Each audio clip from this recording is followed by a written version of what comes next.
Morning, শুভ সকাল বন্ধুরা। Welcome to my channel দেব সাবন্তী। আশা করি তোমরা সকলেই খুব ভালো আছো, সুস্থ আছো। আমরাও ভালো আছি। আমার দূরের কাছের সকল বন্ধুদেরকে অনেক অনেক ভালোবাসা দিয়ে আজকের ব্লগটা শুরু করছি। আই হোপ এই ব্লগটা তোমাদের ভালো লাগবে। ঘড়িতে এখন 8টা বাজে, আর দেখেছো আমার ঘরের মধ্যে রোদ কিন্তু ঢুকে এসছে। শীতকালে কিন্তু এত রোদ আসে না, আর 8টার সময় আমার ঘরটা আলোকিত হচ্ছে। হ্যাঁ, লাইট তো জ্বলছে, কিন্তু দরজা খুলে রাখলে অতটা লাইট জ্বালানোর প্রয়োজন পড়ে না।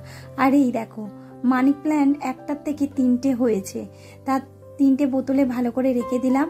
আর এই জায়গাটা এত এলোমেলো রয়েছে, ভাবলাম এই জায়গাটা পরিষ্কারই করে নেই। অনেক বোতল ছোট ছোট জমেছে, তা সেগুলোকে ফেলে দেবো। যেগুলো ফেলার আছে ফেলবো, আর যেগুলো রাখার সেগুলো রাখবো। আর এটা কি বলতো, এটা না প্রথম আমার ঘরে এসেছিল মাছের অ্যাকোয়ারিয়াম। সেটা আমার বন্ধুর ছেলে আমাকে তৈরি করে দিয়েছিল।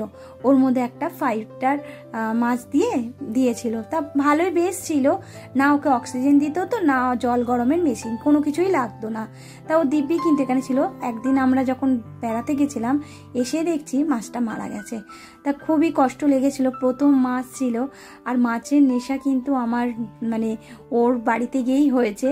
তা আমি তো যত্ন করতে পারবো না, তার জন্য কিন্তু আমি ওই একটা মাছ, যে মাছটাকে যদি একটু খেতে দেই ব্যাস থাকে, সেই রকম মতো মাছ আনা। তারপর তোমার কত মাসের নেশাটা বেড়ে গেল মাছের। তারপরে অত বড় একটা অ্যাকোয়ারিয়াম করলো, ওর মধ্যে অনেকগুলো মাছ রয়েছে। তারপরে ব্যাস ওই এখন রয়েছে 2টো মাছ, তা বাকি মাছগুলো তো মারা গেছে। তা উনি কিন্তু ওই অ্যাকোয়ারিয়ামটা পরিষ্কার করে, কারণ অত ভারী জিনিস তো আমি পরিষ্কার করতে পারবো না, জল টেনে টেনে ওর মধ্যে ঢালতেও পারবো না। তার সব কিন্তু দায়িত্ব সেই করে। আর এই ফাঁকেতে দেখো, এই জিনিসগুলো বাড়ন্ত হয়ে গেছে, তাই আবার ঢেলে রেখে দিচ্ছি। রান্নার আগে যদি এই কাজগুলো করে নিই, তাহলে দেখবে রান্নার সময় না এইগুলো আর করতে হয় না, লাগে না। তাহলে তাড়াতাড়ি রান্নাটাও হয়ে যায়, ঝটপট হয়ে যায়। তাই আমি ঘরের সব কাজ করে তারপরে কিন্তু রান্না বান্না এইসবের দিকে আসি। তা চলো ঝটপট করে এই কাজগুলো করে নিই।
ওই যে লাউয়ের কথা মনে আছে, সে একটা লাউ নিয়েছে, দেখো সত্যি লাউটার মধ্যে কত বীজ, দেখেছো?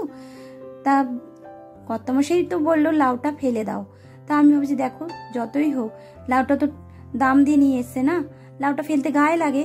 তার জন্য ভাবলাম দেখি লাউটাকে কিছু করা যায় কিনা। তার লাউটাকে দেখো এইভাবে বীজটাকে বাদ দিয়ে তারপরে কিন্তু পুরো লাউটাকেই কাটছি। একটু সময় লাগছে, তা সময় লাগুক, কিন্তু ওই যে পয়সা নষ্ট করতে আমার একটু ইচ্ছা করে না, জানো তো।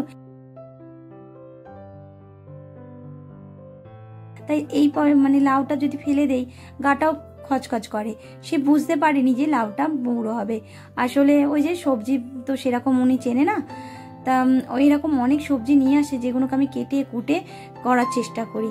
তা দেখো এক কৌটো কিন্তু আমার লাউটা দেখো খুব সুন্দরভাবে ডুমো ডুমো করে কেটে নিয়েছি। তাই আজকে আর লাউটা করব না, কেটে রেখে দিলাম। ওদিকে কিন্তু আমি রান্নাটা বসাবো, তার জন্য কিন্তু সব কিছু গোছানো হয়ে গেছে, মানে আজকে যে রান্নাগুলো করব। লাউয়ের খোসা ভাজা কিন্তু দারুণ লাগে খেতে, তোমরা একবার করে দেখো, যারা করো তারা তো জানোই। একটু সাদা তেলের মধ্যে কালো জিরে কাঁচা লঙ্কা ফোড়ন দিয়ে লাউ খোসাটা দিয়ে ভেজে নেবে, তারপর নুন মিষ্টি দিয়ে নামিয়ে নাও, দারুণ লাগবে। ওখানে সব রেডি করে দিলাম, লাউটা কাটাও হয়ে গেল, খোসাটাও কাটা হয়ে গেল। লাউয়ের বলতে গেলে মাঝখানে অংশটাই আমাকে ফেলতে হয়েছে, নাহলে কিন্তু পুরো লাউটাই কিন্তু আমার কাটাকুটি হয়ে গেছে। আর তারপরে চলে এলাম এই রান্নাঘরে। আজকে সোয়াবিনটা আমি একটু অন্যরকমভাবে করছি। প্রথমে সোয়াবিনটাকে জলে ভিজিয়ে রেখেছিলাম, তারপরে জল থেকে নিংড়ে তুলে সোয়াবিনের মধ্যে জিরের গুঁড়ো, ধনের গুঁড়ো, লঙ্কার গুঁড়ো, আদা, গরম মশলার গুঁড়ো, বেসন, টক দই দিয়ে ভালো করে মাখিয়ে রেখে দিয়েছিলাম। তারপরে একটু বেশি করে তেল দিয়ে ও আলুগুলো ভেজে নিলাম, তারপরে কিন্তু সয়াবিনটা ভেজে নিলাম। ভেজে নেওয়ার পর তারপরে সাদা জিরে শুকনো লঙ্কা ফোড়ন দিয়ে তারপরে কিন্তু সয়াবিনের ওই আদা জিরে ধনের গুঁড়োটা কষিয়ে নিয়ে তারপরে ওই ভাজা সয়াবিন আর আলুটা দিয়ে ভালো করে কষিয়ে নিলাম। সবার লাস্টে বাটির মধ্যে যে ছিল একটুখানি দই লাগানো, তার জলটা দিয়ে ভালো করে দিয়ে এবার ফুটতে দিয়ে দিয়েছি, একটু মাখা মাখা হবে, নামিয়ে দেবো। আর এইদিকে আমি কিন্তু ফ্রিজে ঢুকিয়ে রেখে দিলাম লাউয়ের খোসা আর হচ্ছে গোটা লাউ। আর এই ফাঁকেতেই দেখো তোমাদের রান্নাটাও দেখাতে শুরু করে দিলাম। এখানে করেছি কাঁচা টমেটোর ডাল, আর এই দেখো আমার সয়াবিনের তরকারিটা মাখা মাখা হয়েছে।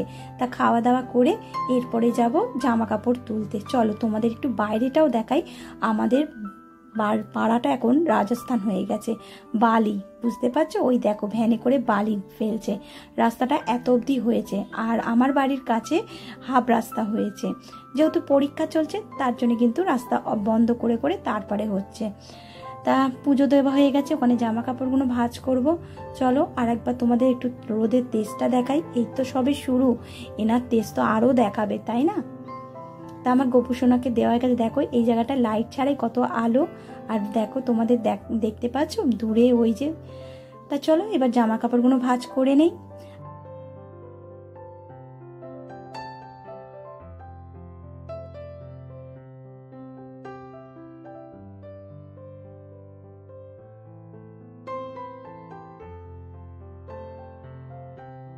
তারপরে ঘুম দিয়ে আবার তোমাদের কাছে সন্ধেবেলা হাজির হলাম।